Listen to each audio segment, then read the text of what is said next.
बहुत सारे लोगों के रिलेशनशिप्स होते हैं जो कि somehow ब्रेक हो जाते हैं, right? And then when they go for the second relationship, they put on all the efforts जो उन्होंने पहले रिलेशनशिप में नहीं किए थे, वो सारी कोशिशें करते हैं। लाइक सपोज कि उनका फर्स्ट रिलेशनशिप किसी एक रीजन की वजह से फेल हो गया, there might be any reason, right? Now second relationship में they will put their whole जिगर ऑन दिस कि एक्सप्रेसिव होना है, चाय बनानी है, चंपी करनी है, बात करनी है, डेट्स पे जाना है, वो सब कुछ करेंगे। They are gonna do each and everything जिससे उन्हें लगता है कि शायद उनका पहला रिश्ता इस एक रीजन की वजह से नहीं चला था। अब वो सारे एफर्ट्स डाल रहे हैं, they are putting their whole soul 100% on the second relationship that they are living. All of the sudden उन्हें पता चलता है कि the person cheated on him. Now can you just imagine that situation की I am sure बहुत सारे लोगों ने ये फेस किया होगा। उन्हें नहीं पता होता है, उनके पैरों तले जमीन खिसक जाती है भाई। उन्हें समझ में नहीं आता है उनके साथ क्या हो गया है। उन्हें नहीं पता होता है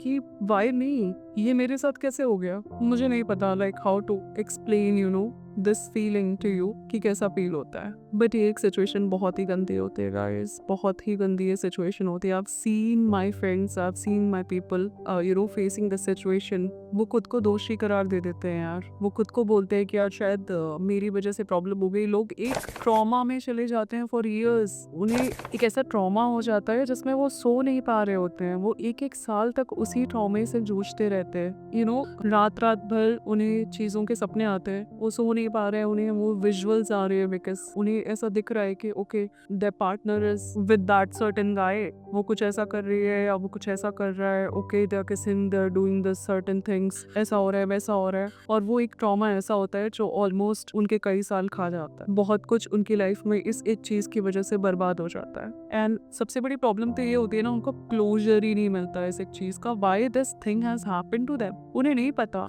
उन्हें उनके पार्टनर ने कभी यही नहीं बताया कि हमने ऐसा क्यों किया। Because of course cheating is a moral choice, उसका कोई एक एग्जैक्ट डेफिनेशन हो ही नहीं सकता। And it's not about particularly a man और a you know woman, it's about यार cheating is, come on, cheating is a moral choice. इसमें जेंडर बाइसेस नहीं प्ले करते यार। We can not gender biases this thing कि यार लड़का ही बदतमीज है, लड़की बदतमीज है। भाई दोनों बदतमीज होते हैं at a time. I can not say I have seen so many guys also जिन्हें ऑलमोस्ट सब कुछ मिला होता है बट फिर भी वो सब बर्बाद कर देते हैं। आई have seen you know women also जिनको सब कुछ मिला होता है भाई, मतलब खुद की शक्ल भटूरे जैसी हो फिर भी बहुत अच्छा बंदा मिला होता है जो उनकी केयर भी कर रहे हैं, उनकी सारी चीजें कर रहे हैं, येट लाइफ है। So we can not say that okay कि लड़का है लड़की है, कोई भी हो सकता है। This is completely you know is a choice that a person make for 2 to 3 seconds of pleasure sometimes, or sometimes for a very long flirting kind of thing, या कुछ भी हो सकता है, राइट? सो आई थिंक इस एक चीज से ना मूव ऑन करना चाहिए बिकॉज आई नो ये ट्रॉमा बहुत ज्यादा होता है। इसे मैं नहीं समझा सकती आपको कि आपको यू नो निकलना है इस एक चीज से, वो होगा भी नहीं because I don't know the depth pain that you are having, या कोई भी नहीं समझ सकता, मैं क्या, राइट? हमारे फ्रेंड्स भी होंगे, हम उनको यू नो एक एडवाइस देते हैं, चल दारू पीते हैं यार, चल यार चीजें हैंग आउट करते हैं, अरे चल बाहर चलते हैं भाई, सब सॉर्ट हो जाएगा। नहीं होता यार। तुमको नहीं पता अंदर क्या चल रहा है, तुमको नहीं पता किस डेप्थ का पेन वो बंदा लिए बैठा है, तुम्हें नहीं पता किस लेवल का ट्रॉमा वो बंदा हर दिन हर रात सह रहा है, तो तुम एडवाइस नहीं कर सकते हो।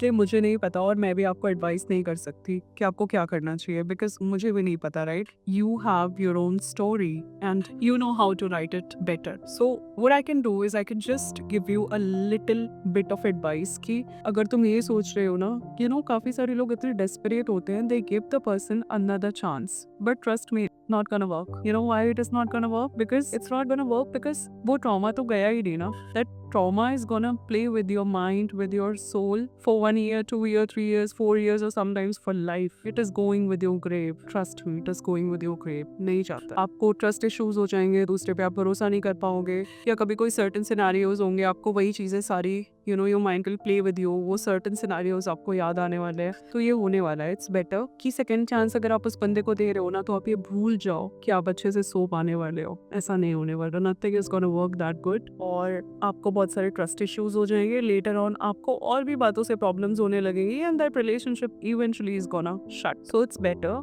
थोड़ा टाइम लगेगा, मूव ऑन करने में टाइम लगेगा, आपको करना भी चाहिए मूव ऑन बिकॉज उसके अलावा आपके पास कोई option, trust me on this, you don't have any other option option apart from moving on. So it's okay, move on करो, थोड़ा सा time लगेगा, but वो कहते हैं ना, I've read this quote in Sadhguru's book and I've heard him also saying that कि जब तुम्हारा प्लान काम नहीं करता है ना, जब तुम्हारी नहीं चल रही होती है ना, जब तुम्हारे हिसाब से चीजें नहीं हो रही होती है ना, तो उसके हिसाब से हो रही होती हैं एंड कभी कुछ गलत नहीं करेगा वो. So it's better trust the God's plan, move on with that shit around you. It will take time but धीरे धीरे सब कुछ अच्छा हो जाएगा. So give yourself a shot, give yourself a shot of freedom with that shit that you had previously and say to yourself just fuck off and live a peaceful life. थोड़ा सा time ले लो, क्या फर्क पड़ता है यार. breaks we all deserve. KitKat के ads देख रहे हैं हम, right? We all deserve breaks, so just take a little bit of break and a shot of freedom and move on.